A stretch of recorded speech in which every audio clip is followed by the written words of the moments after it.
Welcome back to the channel. Today's docket is a full-on legal roller coaster. We open with Mr. Rivas, a defendant juggling multiple cases, ankle monitor drama, and a judge who's flat out done with excuses. You're about to hear a clinic on bond conditions, drug testing timelines, and how I stopped 2 days ago lands in a courtroom. Then we jump to a Walmart Sprint theft, a defendant stacking PR bonds like trading cards, and a judge wrestling with the ethics of pleas entered just to get out of jail. We'll pivot to an immigration custody update, then a high-stakes bail decision for a man wanted in Colorado where I didn't have the money goes head-to-head with you had 2 years. You'll also see a domestic violence-related terroristic threat case with a swift protective order and strict no-contact terms. A young defendant gets a lifeline probation with school enrollment literally built in. And we'll close with a DWI second reduced to a first, think ignition interlock, victim panels, and a financial reality check plus a trespass case where hearing issues and a boys and girls club ban collide. As you watch, ask yourself, when should mercy end and accountability begin? How much weight should a judge give to promises versus patterns?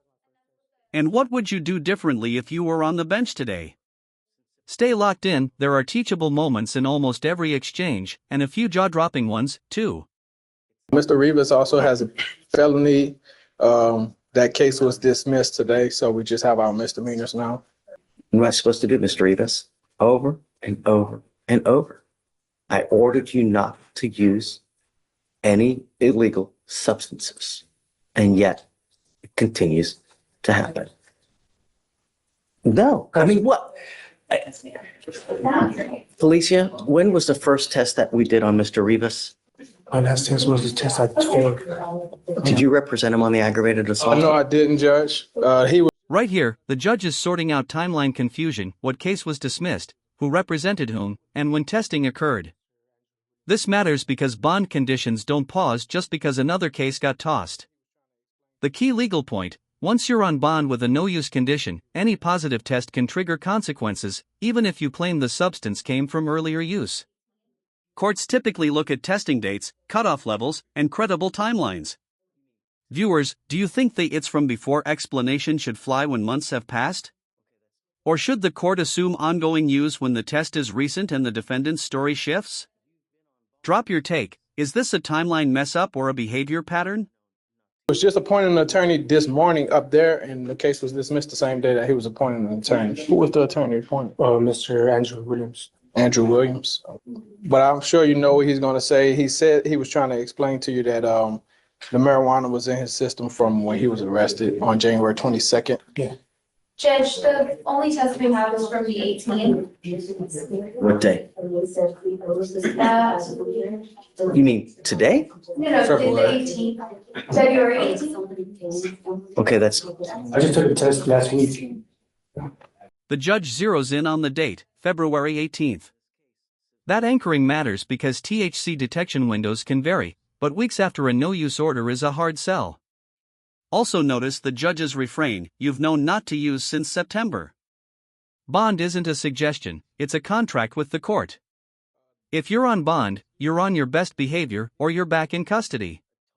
Strategy tip for defendants, be precise with dates, produce documentation, and never overpromise.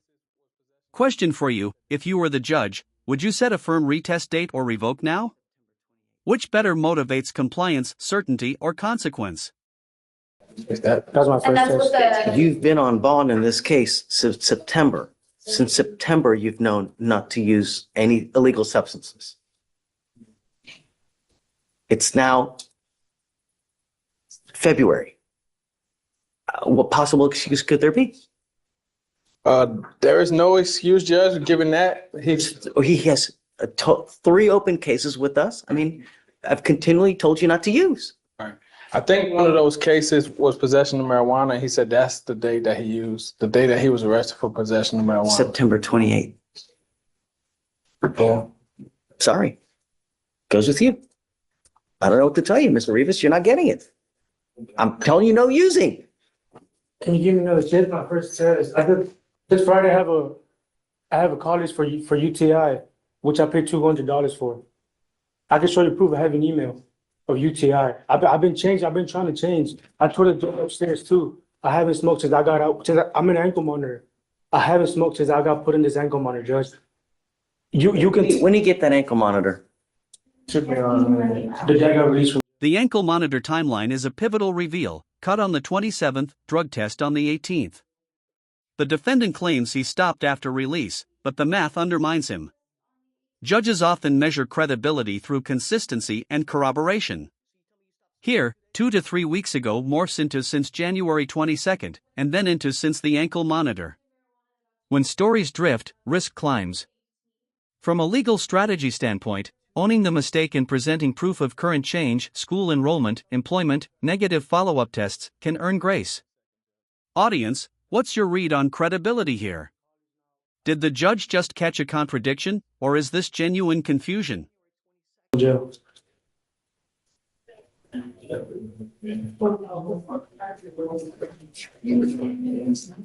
Whenever he checked in for the drug test on the 18th, he did state to us that it. you cut the ankle monitor on the 18th? So you tell me you stopped smoking 2 days ago?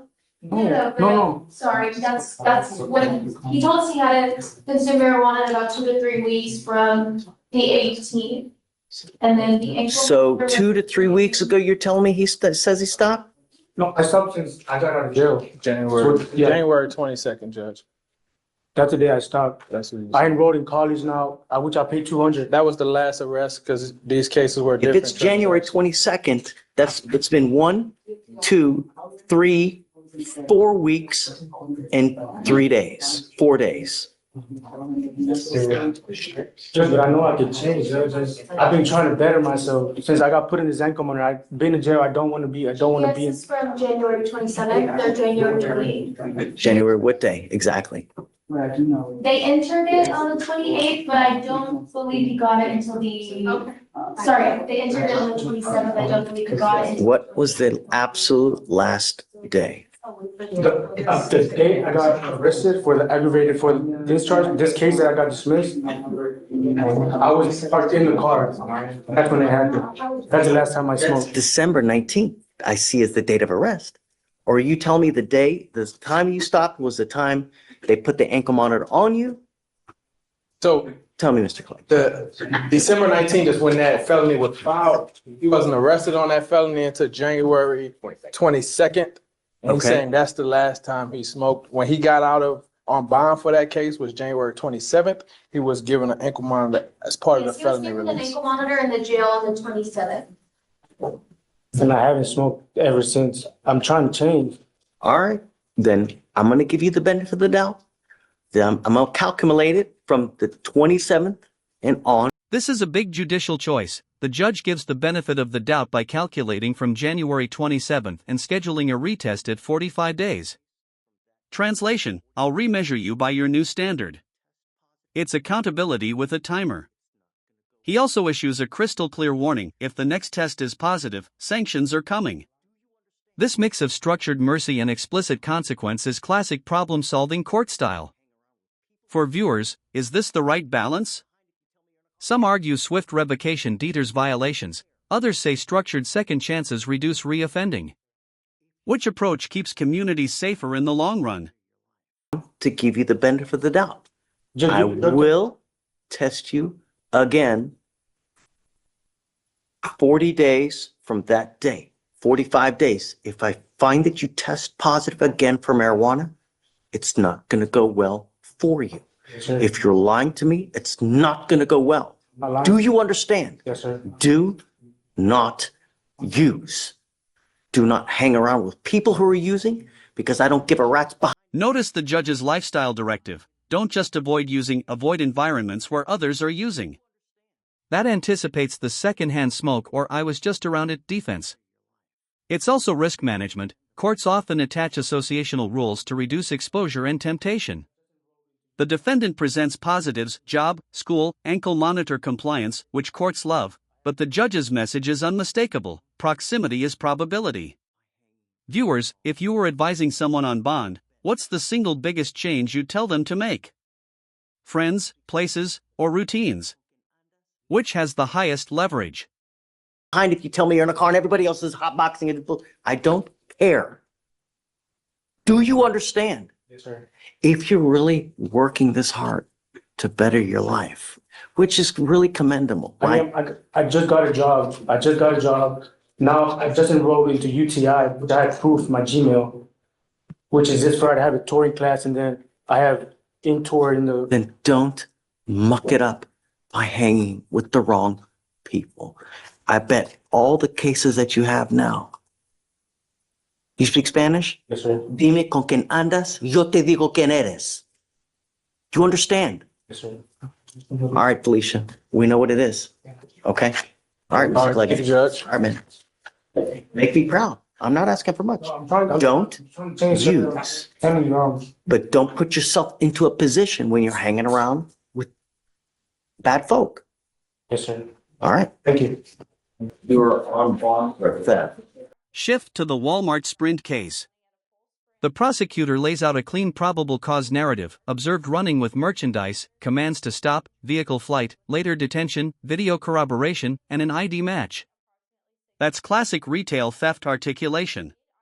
But the judge focuses on bond behavior, repeat PR bonds, and new charges while on release. Legal insight: PR bonds, no money release, rely on trust, picking up new cases erodes the trust fast. Engagement question: should PR bonds be automatic for minor thefts, or re-evaluated after each new arrest? Where's your line? Yes, sir. And now you've picked up another. We're going to do probable cause. You have the right to remain silent. Anything you say can or will be used against you. You have the right to have an attorney present. If you cannot afford one, one will be appointed to you, sir. Yes, sir. On February 17th, 2025, an officer was sitting in a Walmart parking lot and observed a male wearing a black jacket, red shirt, and brown pants running at a full sprint from the front of the store with what appeared to be a large box holding near his waist and trying to conceal with a jacket. The officer shouted to the male to stop running approximately 60 feet away. The defendant stopped, made eye contact with the officer, and entered the passenger side of a motor vehicle. The officer shouted for both occupants to stop, at which time the motor vehicle sped off, exiting the parking lot. The officer was advised by another officer that he was behind the motor vehicle at a Valero gas station parking lot. The defendant was detained and recognized as the same person observed to run away from the store. The complainant, a loss prevention associate, provided video showing the defendant walking past all points of sales with a speaker, total value $289, and the defendant was later ID'd by his Texas driver's license. He's on bond for a prior assault. Defense counsel spotlights practical hardship. The client can't afford two $5,000 bonds and might plead guilty just to get out. The judge pushes back: he doesn't want jail pressure, please. This is a core ethical tension. Cash bail realities can coerce decisions unrelated to guilt. The judge's priority is community safety and genuine accountability, not box checking, please. Viewers, have you seen cases where bail costs seem to dictate outcomes? What reforms, pretrial services, ankle monitors, risk assessments strike the best balance between fairness and safety? Prior theft, yes. Right. Was that at the Walmart? And did we order him not to go to a Walmart? That prior theft was from a Home Depot, Judge. I can't continue to give you PR bonds, Mr. Mary. Yes, sir. You continue to pick up cases. What am I supposed to? I don't pick it up. Stop. Yes. I'm not asking you to talk. I'm just telling you, I'm not going to continue to give you PR bonds. You're going to stay with me. You picked up a bond while you're on bond. I told you not to pick up any more cases. You've now picked up another case. Nobody told me anything. The first time was, Stop. I'm revoking your bond. I'm putting you in jail now. I'm going to appoint you a lawyer and we'll talk and we'll figure out where to go from here. But this is the third PR bond now. No, sir. isn't that three? It's 3. It's not me though. I only have This two. is not a negotiation right now. Two. I will appoint you a lawyer. I want you to talk to someone and then we'll figure out where we're going from here. And We're approaching with Mr. John Mayer. We have a plea that should be before the bench. Oh, on both. Yes, sir. Did you just get appointed today? I did. Did you want time to look to see about any discovery or anything? Well, I've spoken with Mr. Mayer, and I've gone through the offense report, at least what's here in the Dems.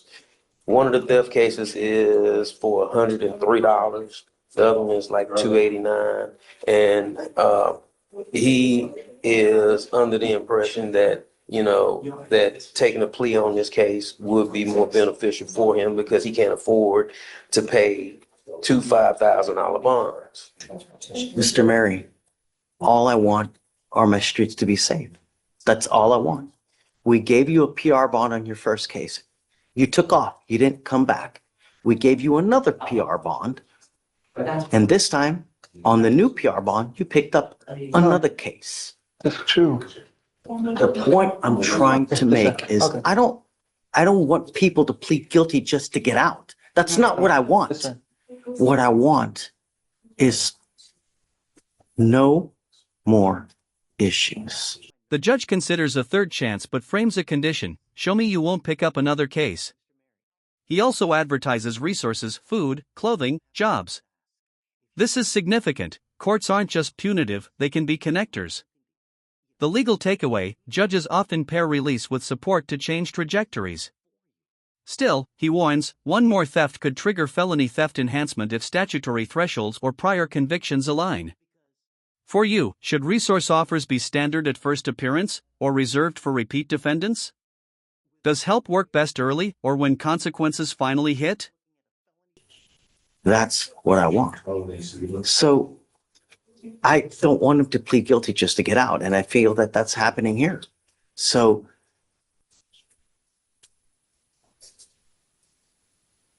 if I give you a third chance, how do I know you're not going to pick up yet another case? Mr. Mary, we have resources here.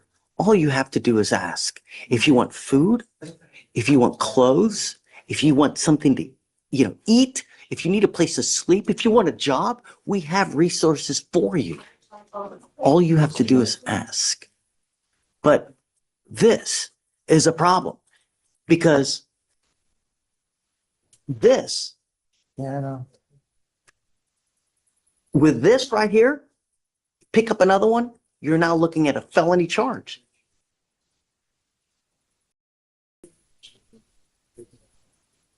Your Honor, may I?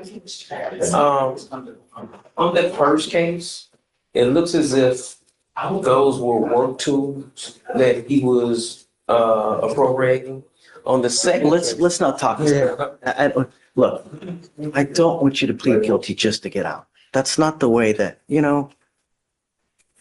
but I'm going to tell you now that I don't like to play games. If I give you another PR bond, and look me now, because if I find that you pick up another case or you don't show up to court, we will have issues. And I'm telling you, I will not do it. This just to plead guilty to get out. It's not going to happen. Do you understand? Yes, sir. I will give you another chance. I don't want you to go to any more Home Depots. I don't want you to go to any more, it was what, Walmart, right? No Walmart. Do you understand? Any of them. No Home Depots.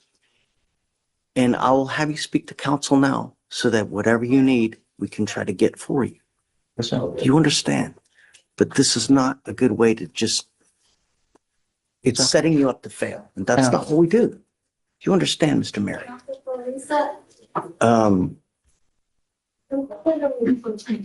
Okay. I'm going to grant you a PR bond. We move to an immigration custody update. The defendant is in ICE custody, denied an immigration bond, now pursuing asylum with a hearing set for March 19th. The court verifies status and resets.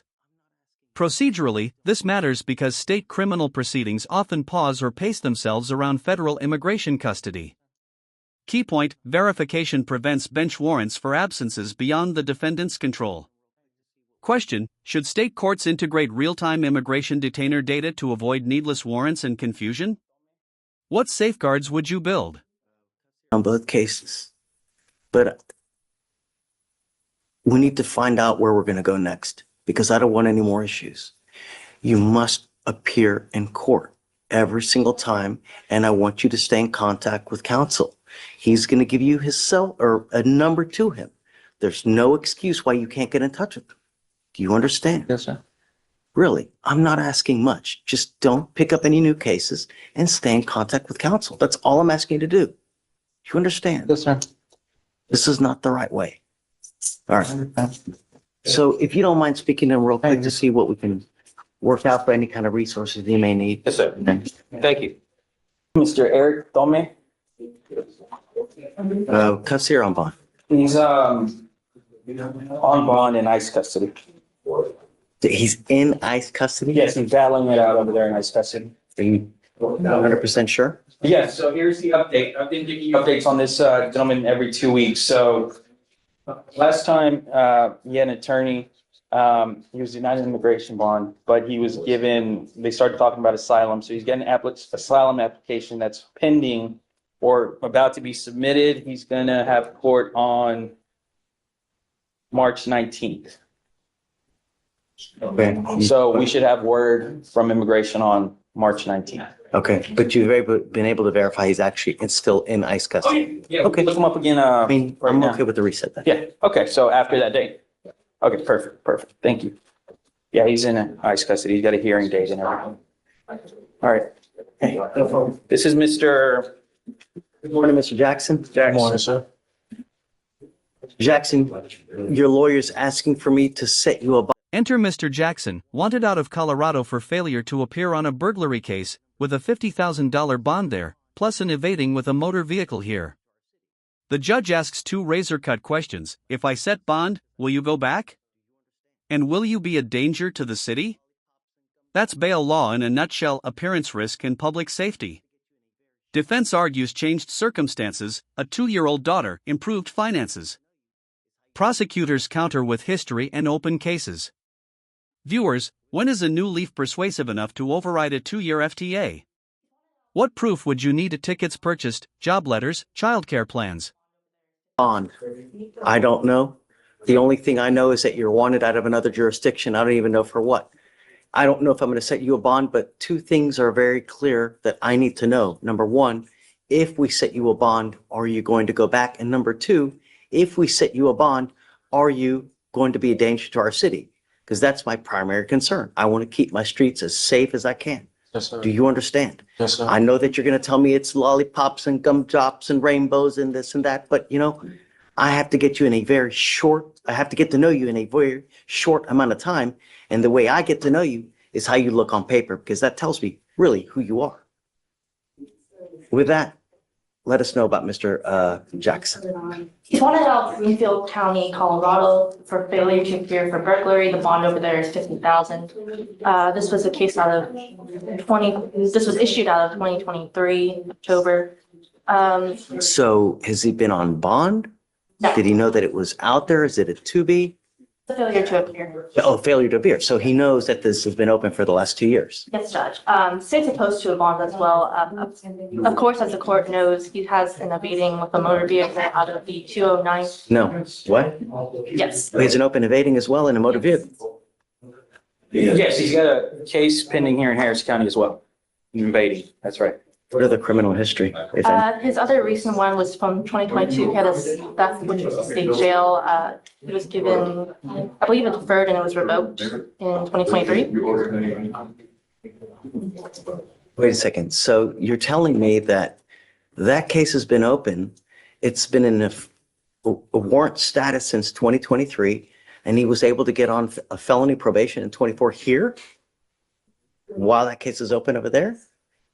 Looks like it. The case that I caught. Yeah, so that one was filed in 2022 and then they revoked it in Okay. 2023. October. The reason why I got the warrant is because they took me because Something does. The judge is unmoved by the no money before argument. Why? Patterns. 2 years of open warrant, new cases in the interim, and probation revocation history. These facts weigh heavier than present intentions. Defense proposes a sequencing trick: set a bond here to enable posting the Colorado bond.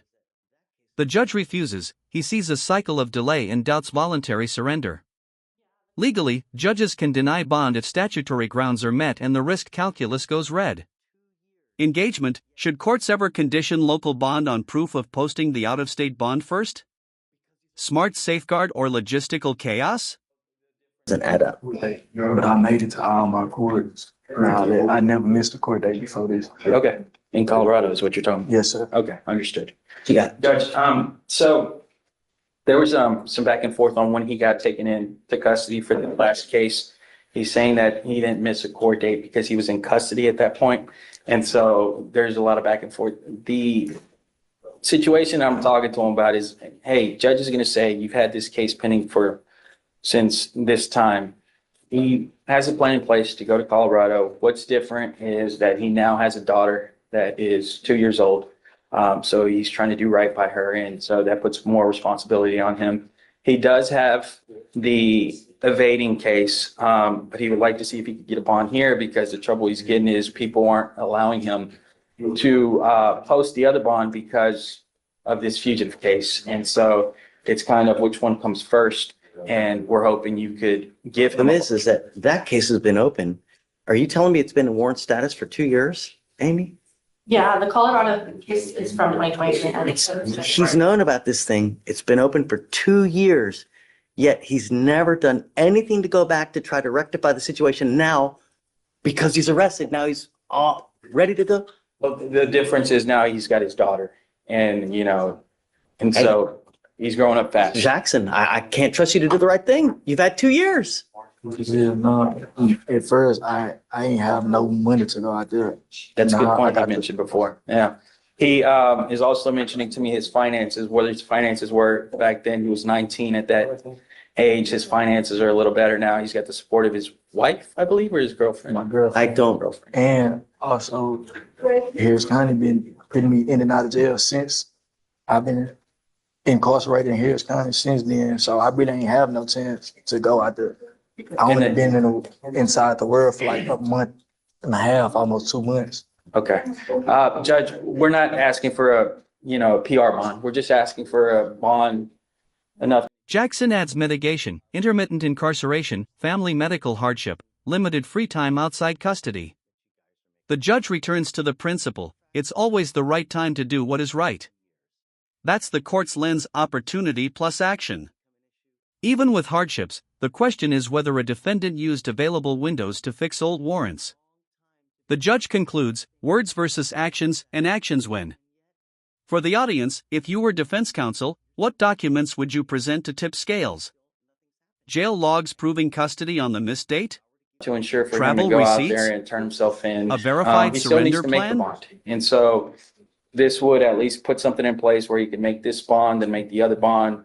And if that doesn't happen, if he can't do that other bond, we're approaching, we'll pull. Here's the thing, Mr. Jackson. I appreciate the argument that you guys are making. I truly do.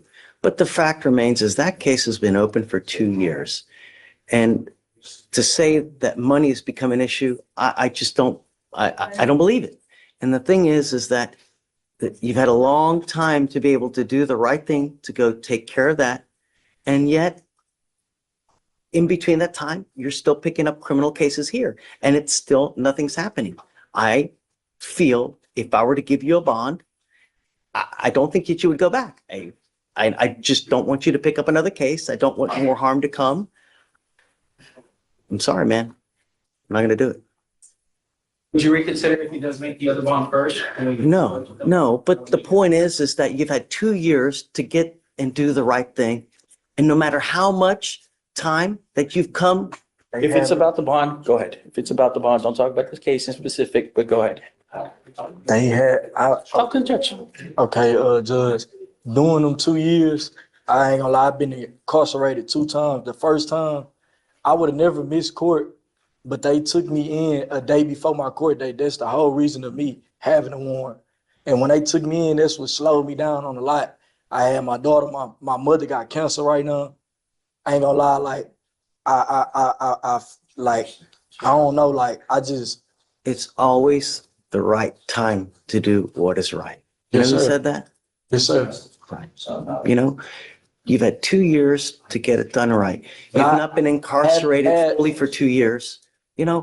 Now, all of a sudden, because you're in custody. I only had 6 months out of 2 years, sir. I'm not going to argue with you. Yes, sir. I've got to understand that at some point, we cannot just continue to, no. It's time now to face it. I can't just continue to let you out and trust that you're going to do the right thing. You've had that opportunity over and over and over. And yet, after 2 years, you still haven't had the wherewithal to get it done. Why is that going to change now? I don't think it will. You know what I mean?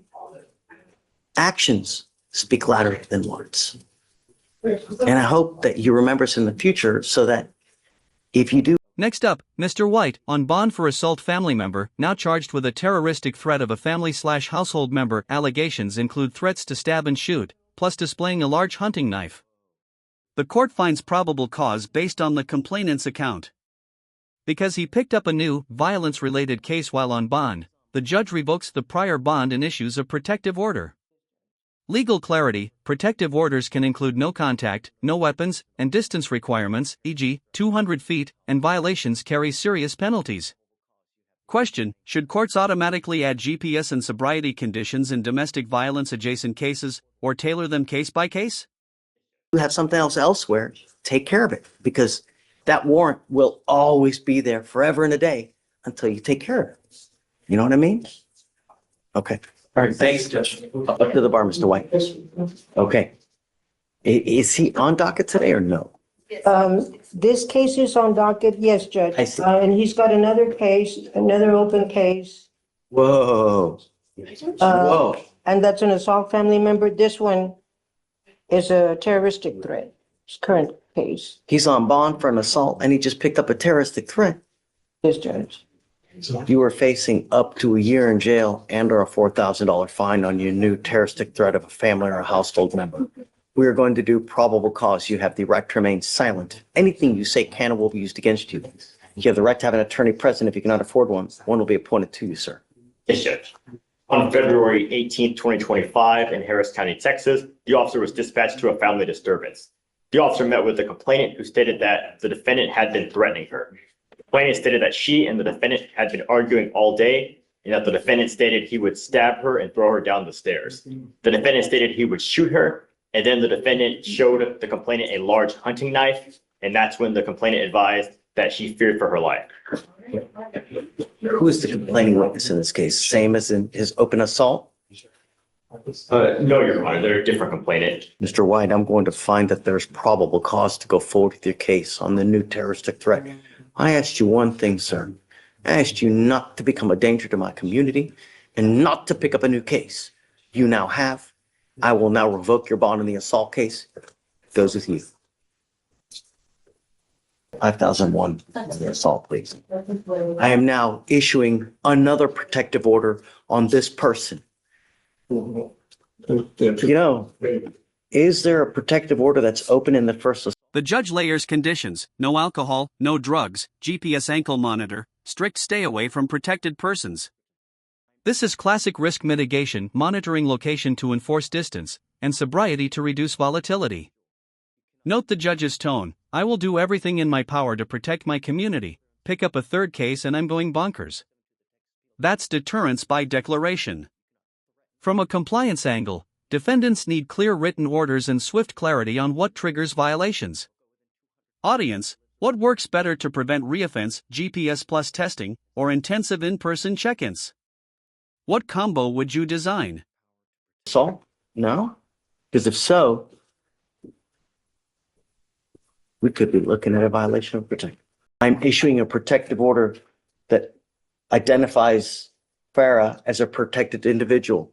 You cannot commit family violence or an assault against this person. Commit an act in furtherance of an offense under section 42.072 of the Texas Penal Code, which is the stalking statute. You cannot threaten, harass, use another person to communicate a threat or harassing behavior. You cannot be in possession of a weapon or go within 200 feet of where she lives or where she works. Mr. White, let me be clear with you now. I will do everything in my power to protect my community at all costs. You pick up a third case, I'm going to go absolutely bonkers. Do you understand? Yes, sir.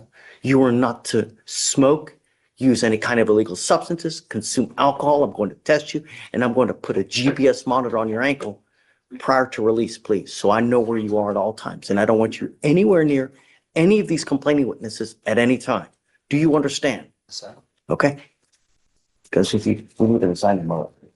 Yesterday, young Mr. Yale Serrato could not get to court. His mom's car broke down. I approached, erased his bond of $5,000 and notified the family and told them, and insisted that he was coming down today. So he is here today, Judge. We have a 1-year defer worked out with the. Come up, Mr. Serrato. Man, he couldn't even get to court. How's this dude gonna work a probation, man? His mom is behind him. He's got it's 16 hours of community service, which he knows he can get to do. He has 2 online classes and he has to write some letters of apology. He knows that this is his chance to keep this off his record. I've talked to his mom. They are behind him. They're going to help him do this, Judge. Give him a chance, sir. He can do it. Right, Yale? Yes. We have at least 3 times you couldn't make it to court. Just to even come to court. How on Enter earth Mr. are you going to be able Serrato, to a make young the probation? defendant offered a 1-year deferred deal, community service, short classes, apology letters, but he repeatedly missed court. The judge questions, if you can't make court, how will you make probation? This is where credibility meets capacity. The defense counters with family support and realistic tasks, signaling a structure for success. A smart move, minimize transportation hurdles, online classes, and a parent present. Viewers, what's the fairest way to judge missed court appearances when finances and family logistics are tough? Should courts offer transport vouchers or virtual check-ins for low-risk defendants? You couldn't even come to court.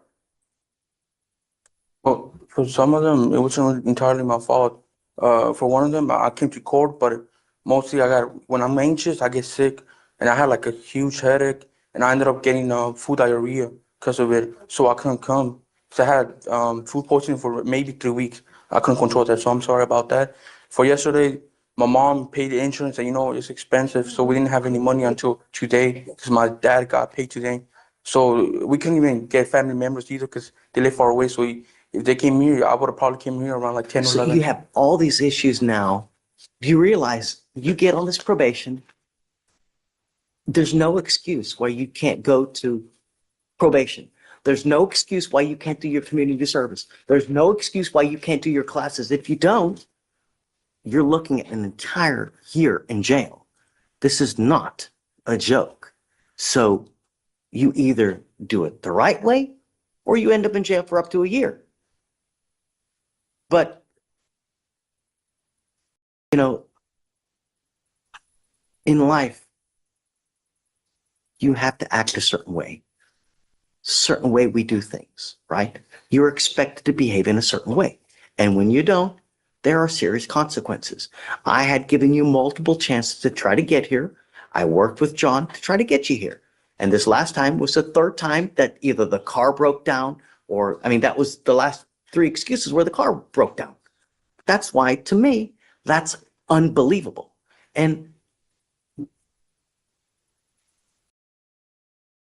I'm not going to accept that my car broke down for a failure for you to complete your community service on time. Do you understand, Mr. Serrato? Yes, sir.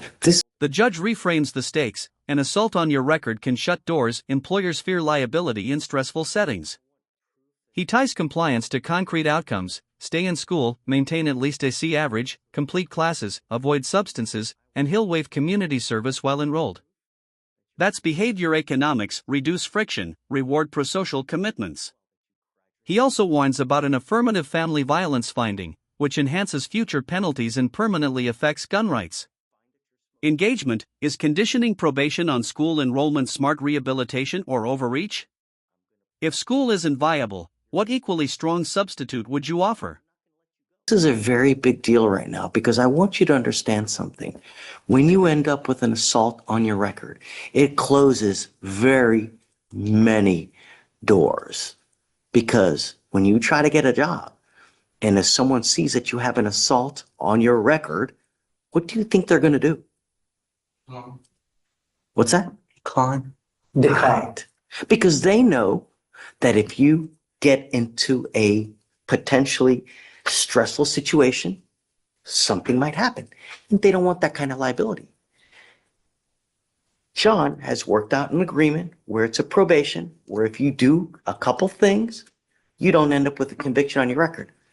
But this is not a joke to where, oh, I can't make it to community service because my car broke down. I'm not going to entertain that excuse. Do you understand that? Yes, Judge. Can we hold the probation here? Or is it too difficult to do that? It's too hard. It's okay. Did you graduate from high school? Not yet, sir. He's at Eisenhower right now, Judge. He's still going to school. We have to get Are him you a pass. actively enrolled in school Yes, sir. now? Yes. Okay. I want proof that you're actively enrolled, and I want, what are we now? What, February? So it's, oh yeah, there's still school. I want a week to bring proof that you're enrolled in full-time in school. That is a part of your condition as well, that you graduate from high school. Yes, Do you sir. understand? Yes, sir. You're not to consume alcohol or illegal drugs. If I find that you're smoking weed, I will issue a warrant for your arrest. I'm going to put you in. You're looking at up to a year in jail, but I'm not going to let you go. At a minimum, until you graduate from high school. You will be with me until you graduate from high school. Do you understand? Yes, Judge. Are you a junior or senior? A junior. Wonderful. You will be with me for the next until you graduate, because that is now a condition as well. An effective decision-making class, a 2-hour anger management class, no drugs, no alcohol, 16 hours of community service. As long as you're enrolled in high school, then I will waive the community service. There's no need for you as long as you're in school and studying and doing well. Failing does not equate to being enrolled in school. Failing does not count. At least a C average. Do you understand? Yes, Judge. An apology letter to the complaining witness in this case. If you violate this probation, I'm going to issue a warrant for your arrest. I'm going to put you in jail. We will have a hearing to determine whether you violated the probation. I can either extend you or keep you in custody. I want you to know that this is not a joke. Do you understand? Sure. There is also an affirmative finding of family violence, meaning that you ever pick up on one of these cases again, you will be looking at a 3rd-degree felony, 2 to 10 in the penitentiary. Do you understand? Yes, sir. You can never own a gun or ammunition as a result of this as well. Do you understand? Yes, sir. You give up a lot of rights by entering into this agreement. You give up the right to a trial, right to compel witnesses to testify on your behalf, confront and cross-examine your accusers. If you are not a citizen, there are possible immigration consequences. You can be deported, excluded from the country, denied naturalization under federal law. You give up the right to appeal. You know what the consequence is if you violate this probation. Everything must be done on time. You have a certain amount of time to get things done. If you don't, you are in violation of this probation. If you pick up a new case, you're in violation of this probation. Do you understand? Yes, Judge. Okay, so let's have him drug tested in 2 weeks, please. And then I guess let's do both. So in 2 weeks, do confirmation of enrollment and a drug test. How do you plead to the offense, Mr. Serrato? Guilty or not guilty? Guilty. I'm not going to find you guilty. It would probably be best for you to make this thing work out, because you could really lose big if you don't. It's not about the money. It's never about the money. I don't care about the money. I'm going to waive every fee that I can on you. It's never about the money. I don't give a rat's behind about it. I just want you to do what you say you're going to do, and I don't want you to smoke marijuana. Do you understand? Yes, sir. Do you have any questions? No, sir. All right. Thank you, sir. Thank you. Thank you, Judge. Thank you. Mr. Gunny, you're charged with driving while intoxicated. It's elevated to a Class A misdemeanor because of the high blow, so you were facing up to a year in jail and or a $4,000 fine. It's actually a DWI second that's being reduced to a first. So that's 2 DWIs on your record. What happens on the next one? Jail. Nope. Five. Again. Prison. Right. Do you have any? Key teaching moment: the judge accepts a plea but withholds a finding of guilt, converting it into a deferred adjudication style path. I'm not going to find you guilty, but every condition becomes high stakes. He orders drug testing in 2 weeks and proof of school enrollment, making early accountability visible. Importantly, he waives every fee he can, underscoring that the goal is behavioral change, not revenue. Defense and defendant get a roadmap: no marijuana, on-time tasks, and consistent contact. Audience: do fee waivers make success more likely, or should skin in the game payments remain? What does your gut and experience say? Clue what they would do to you in prison? I've read stuff it'll turn you white. It's so bad. I read that had you freaking tears because it's so bad. That's how bad it is. Really. There's some parts of the prison, they're so bad that jailers won't even go into it because it's so bad. That's how bad it is. And all you need is just to have the faintest smell of alcohol, because when you get pulled over next time, because it's going to happen, officers, all they look at is your record. And if they see your record and they smell even the faintest smell, you understand. If I were you, even if you've had a sip of alcohol, I would never get into a car. You give up a lot of rights by entering this agreement. You give up the right to a trial, right to compel witnesses to testify on your behalf, confront and cross-examine your accusers. If you're not a citizen, there are possible immigration consequences. You can be deported, excluded from the country, denied naturalization under federal law. You give up the right to appeal. Once you accept this agreement, it can never changes. Do you understand? For you to complete this successfully, it is 1 year in Harris County Jail to be probated for 18 months. You must do a repeat offender DWI education class. 2 victim impact panels. You will also do a TRAS, which is an evaluation to see what other conditions you may need. If they assess other conditions, you must fulfill them. Substance abuse treatment. No drugs, alcohol, guardian interlock, 25 hours of community service, and a $100 donation to the Houston Area Women's Center. Is this how you understand the agreement? Yes. You're giving up the right to a trial, right to compel witnesses to testify on your behalf, confront and cross-examine your accusers. If you're not a citizen, there are possible immigration consequences. You can be deported, excluded from the country, denied naturalization. You give up the right to appeal. So once you accept this probation and once you plead guilty, it will go on your record. It will be there for the rest of your life. Do you understand? There is also a no breath test refusal clause as well, meaning that if you're pulled over in a car, an officer asks you to submit a breath test, you must do it. If you don't, you're in violation of this probation. Do you understand? There is a supervisory fee that you will be required to pay. Now the DWI segment. It's a DWI second reduced to a first, but the judge hammers the life impact, ignition interlock, repeat offender education, victim impact panels, TRAZ evaluation, community service, and a no breath test refusal clause. Decline a test and you violate probation. Financially, there's a supervisory fee and a substantial surcharge due to the 0.15 plus BAC category. The judge balances firmness with flexibility, 2 years to pay, openness to revisit hardship, but a non-negotiable message: don't drink and drive, ever. Engagement: should high BAC cases always require interlock and panels, or should demonstrated sobriety programs suffice after 6 months?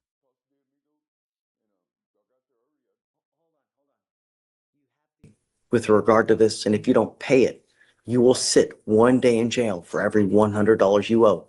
Because it's a 0.15 or above, it is a $4,500 surcharge that you're going to be required to pay. And if you don't pay it, you'll be sitting in jail for a long time.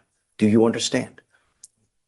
All right, sir, I'm going to follow the agreement, send you to it. Good luck to you. Your Honor, with the court consider waiving his fees, he's lost his job. His mom was the one that was paying. I don't know that for sure. All I know, it's a DWI second. I mean, we warned him. So, I mean, I'm going to give you enough time to pay. Okay, we will give you 2 years to pay. You know, it's never about the money as far as probation is concerned, though. You know, if you ever have problems, come back, we can talk to you. But you must get a job. I don't know, you know. I mean, I can have you fill out an affidavit. We'll see what your financial situation is, but I want you to pay the fee. I want you to learn so you don't pick up another one. I have someone that's sitting in there right now. Same thing. They're sitting out $6,000 something dollars, you know? It's not a joke. Take it seriously. Do you understand? All right. Good luck. Thank you. Mr. Mayor, you were charged with criminal trespass. Yeah, no, I didn't know. I didn't know what you did. I went down there to where I go to the medical, Costa de Amigo, and I got there early. Hold on. You have the right to remain silent. You have the right to remain silent. Yeah. Exercise that right. Okay. Because I don't want you to say something that's going to hurt your case. Okay? All I know is that your bond is at $5,002 because you've missed court a couple times. But we're glad that you're here now. You need a hearing aid, man. I don't know how much louder I can talk. I can't hardly hear at all. We're going to do probable cause. You have the right to remain silent. Anything you say can or will be used against you. Okay. Would you like me to appoint you a lawyer? You need one. Is that okay? I didn't know I was even breaking the law. Well, let's see. Please. Yes, Judge. Speak loud. Yes, Judge. On January 13th, 2025, at 814 Crosby Street, the Boys and Girls Club, the complainant stated he has asked the defendant to leave 10 times in the past, and officers have warned the defendant to leave the property in the past as well. The defendant refused to leave the property after being told multiple times on January 13th. The complainant called the police, and the officer observed the defendant on the property and detained him.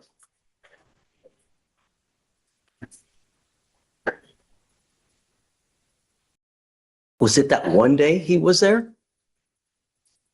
He was there on the 13th of January, and the complainant said that they had warned him 10 times in the past not to return to that location.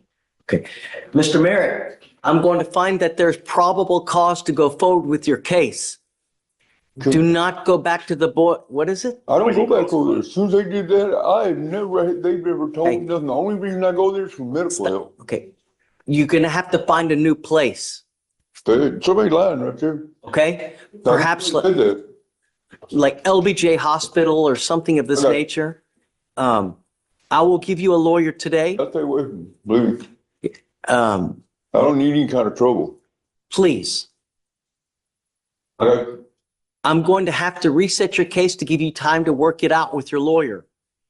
Okay? I'm going to need you to come back at least one more time so you guys can talk about it. Okay, sure. Okay? So if you just want to take a seat, I'll have you speak to a lawyer here momentarily. Sure. Okay? Come up to where? Have a seat. I'll have a lawyer talk to you. Let's wrap. Today's court showed the justice system's tightrope, accountability versus opportunity. With Mr. Rivas, the judge paired grace, retesting window from January 27th, with a hard warning, truth plus a clean test or face consequences. In the Walmart theft matter, he resisted pressure to accept a plea entered just to exit jail, prioritizing safety and sincerity over speed.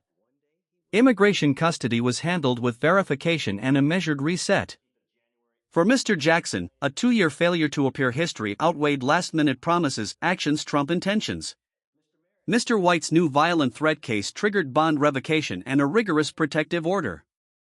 For young Mr. Serrato, the court engineered a path to success, school, structure, and strict checks while warning that a family violence finding carries long shadows. And in the DWI case, the message was stark: second chances exist, but public safety governs the terms. If you found this case as shocking as we did, make sure to hit that like button, share your thoughts in the comments, and don't forget to subscribe for more jaw-dropping courtroom breakdowns.